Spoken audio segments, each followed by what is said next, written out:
I was looking at some beautiful vases online and wanted to have some exotic pieces to display in the cabinet in my dining room. While using mainly paper, I was able to come up with these fabulous vases that I could be proud to display in my home. Stay tuned to see how I made these beautiful art pieces using paper mache. To make my tall vase, I'm using poster board, masking tape, newsprint, and wrapping tissue paper. For my round vase, along with the newsprint and masking tape, I'm using a couple of large balloons.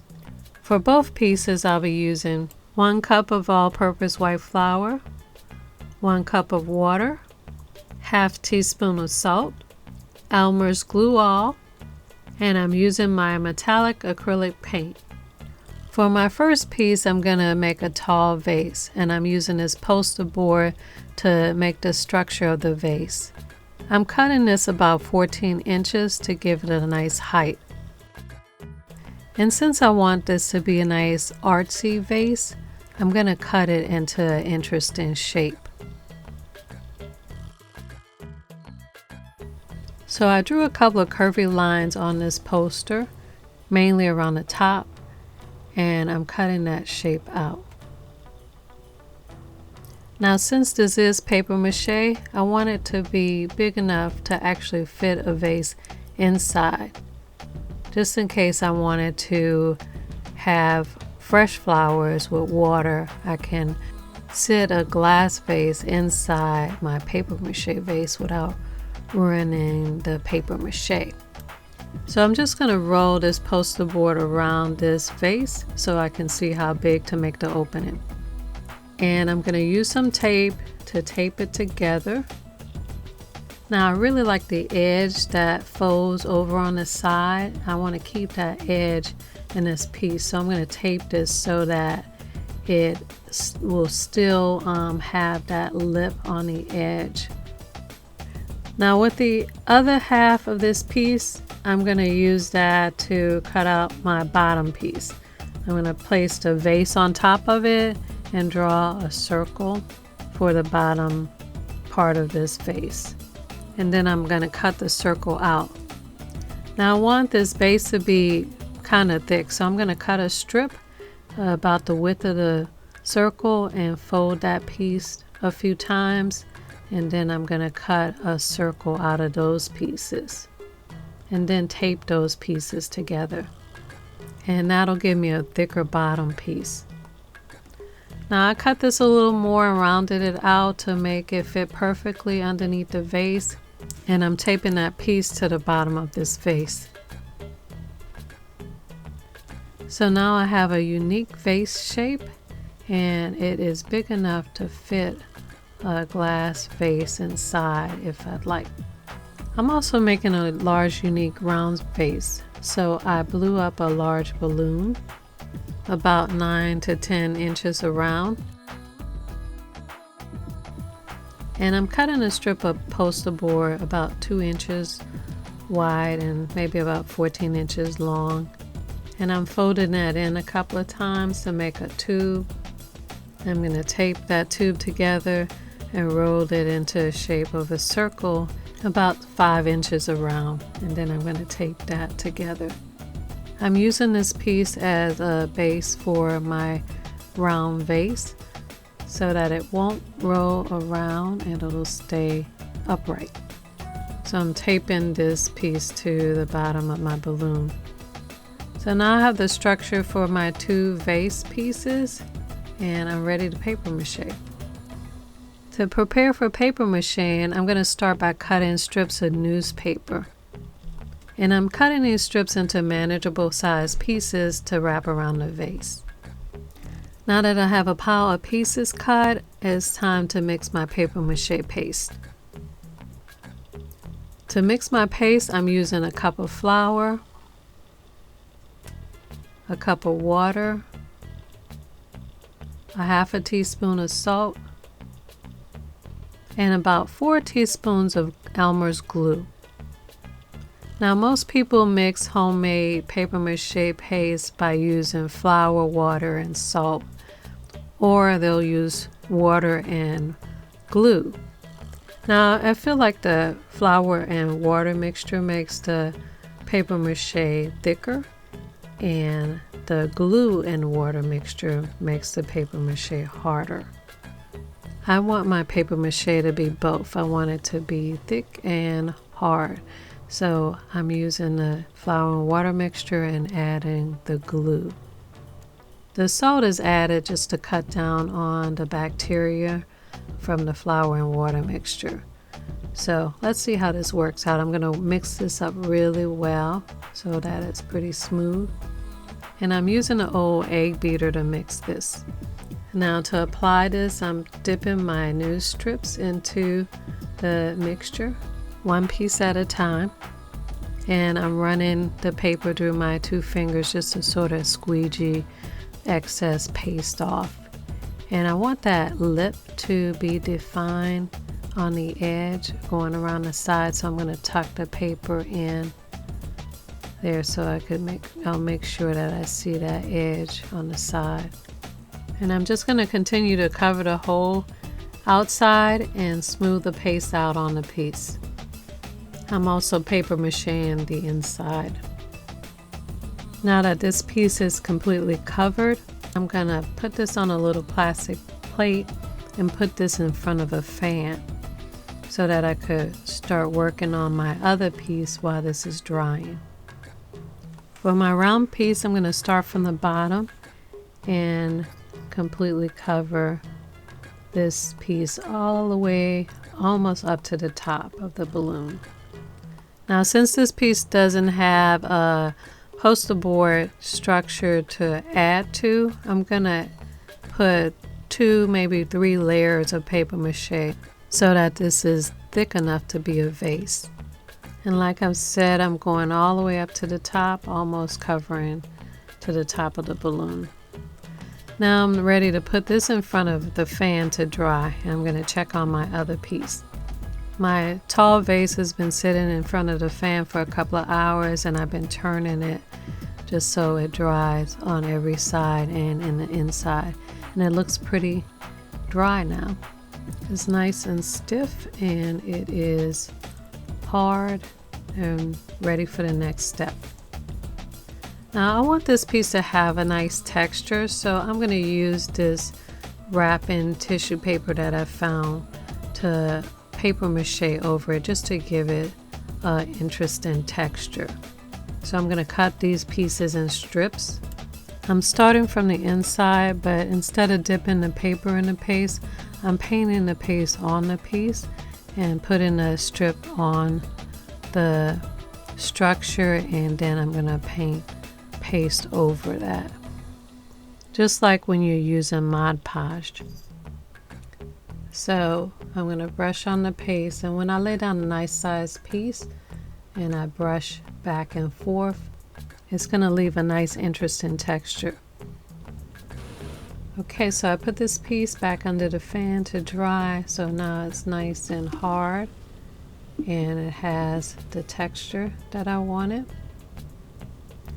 So I think I'm going to paint this piece to look similar to this piece that I like. It has some blues and bronze in it, and it has cracks in it. So I'm going to use my metallic acrylic paint, and I'm going to start with black. I'm going to paint the whole piece black. Next I'm going to use a sponge brush to lightly brush on some bronze in a couple of areas, and I'm going to rub that in with a towel or paper towel. Just very lightly smooth it in. And I'm just putting this bronze in a couple of areas. And as you can see, that metallic paint with that texture gives it a sort of wrought iron or a forged metal look. Now I want to add some blue in a few areas. I think I'm going to put blue along this edge so that that folded edge is more prominent. And I'm going to blend that in all the way down to the bronze. I'm going to add some blue in some other areas all around the piece. And I added a little bronze and blue in the inside also. And to finish this off, I'm just going to paint some bronze around the edges of this piece. And I think I'm done. Now this vase does not look ceramic like the vase that I like, but it does have the colors, and instead of the cracks, it has texture with veins in it that looks very ancient and very interesting. Now let's finish off the round vase. Since the paper mache is dry, I'm going to pop this balloon inside and take it out. Now these pieces right here I really like also. These are coil pots. They also look very ancient, and I love the detail and the strange shape of each of them. So I want to make something that looks very similar to this. So I'm going to cut around the opening to make an interesting shape. The vase that I like had a cracked egg look, so I'm gonna do something like that. I decided to use an X-Acto knife. It makes it easier to get a cleaner line in the shape that I want. Now the piece that I liked had a 3D coil design on it, and to get this 3D look, I'm gonna mix a thicker paste so that I could sort of carve that design into the piece. So this time I'm mixing the paste with 2 cups of flour, and I'm gonna add a little water, a little at a time, until it's like frosting.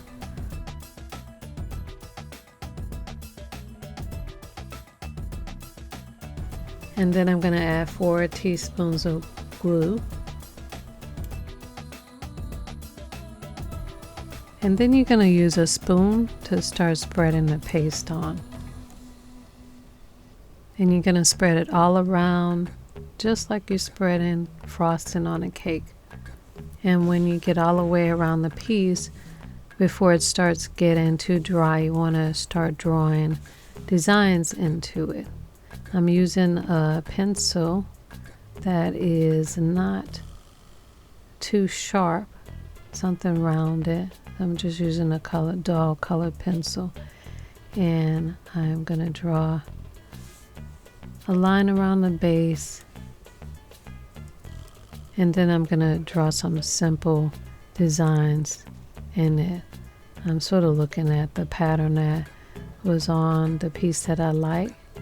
It had lots of curls and leaves, so I'm just going to draw a leaf and draw some little leaves inside of it, little shapes, some curl shapes. Now I noticed that adding more paste started to make this really wet, so I blew up another balloon inside to help hold the shape of the vase, because as it got wet it started to collapse in. So make sure you add another balloon inside before you add this thick layer of paste. So now I can continue my design, but you see I just add swirls and leaves and circles similar to the design that I liked. So I'm just going to go all the way around with the design, and I'm going to put that back under the fan, but this time I'll leave it to dry overnight. So now it's dry, it's completely hard. I'm going to take this balloon out, and now I'm ready to paint it. Now, one thing I really loved about that vase that I saw was the blue inside. So, of course, I'm going to paint the inside of this piece blue. I'm using my metallic electric blue, and I'm going to paint the entire inside. And I love it. This color is fantastic. I love the way it looks on the inside of this piece.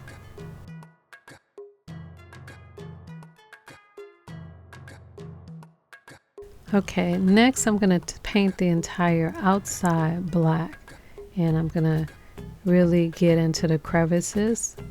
I'm going to paint with circular motion because I want black to be inside those creases. This will help define the design that I did and all the shapes, because I'm going to paint the outside with different colors. Okay, so I want this one to look like a glazed ceramic pot. So I'm going to start by doing a light coat of a terracotta color. So I'm mixing white with a little bit of red and a little bit of yellow.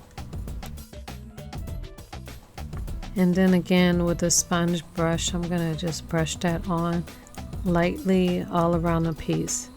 I want the undertone to be a terracotta color, and then I'm going to paint some colors on top of that. I'm going to start with blue and paint some blue in different areas. And these colors are going on light, so I'm going to do one coat so that it looks transparent, because I want it to look like a glaze. And with these metallic colors, it's really going to help it look like a ceramic glaze. And I'm going to paint the bottom half of this blue. I'm also painting a little green and bronze. And after you finish painting everything, if you like, you could go back and with black and go in between the cracks just to define those shapes.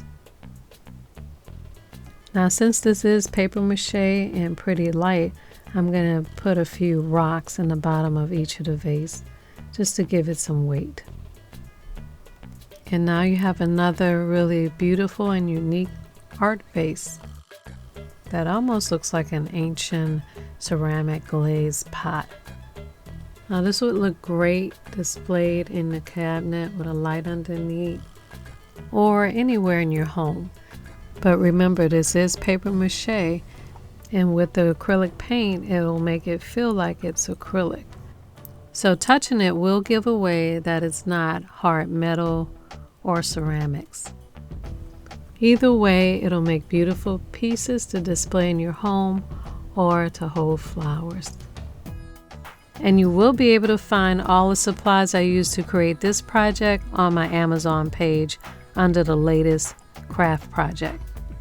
Now you can pick up all my favorite crafting supplies and products used on this show with the one-click, easy shopping, and fast delivery convenience of Amazon. On my new Amazon shopping page, type in amazon.com/shop/yourhouseofhometv and you'll find all the supplies for my newest project, all my crafting supplies, project pieces, home decor, kitchen, garden, and more. And pick up our Your House of Home metallic multi-surface acrylic paint. With 8 shimmering colors, you can mix millions of colors and paint on any surface, indoor or outdoor, to create endless home beauty. And while you're there, add to your cart our Book of Elegant Home Crafts Volume 1, filled with step-by-step instructions for your favorite projects. Available here in paperback and ebook. See the information tab for the hardcover. Get this and all the supplies you need for your next project all in one place. I'll be working every day to add great products to make home crafting fast and easy. Follow me on Facebook, Pinterest, Instagram, and Snapchat at Your House of Home and Your House of Home TV for daily home, food, and gardening tips.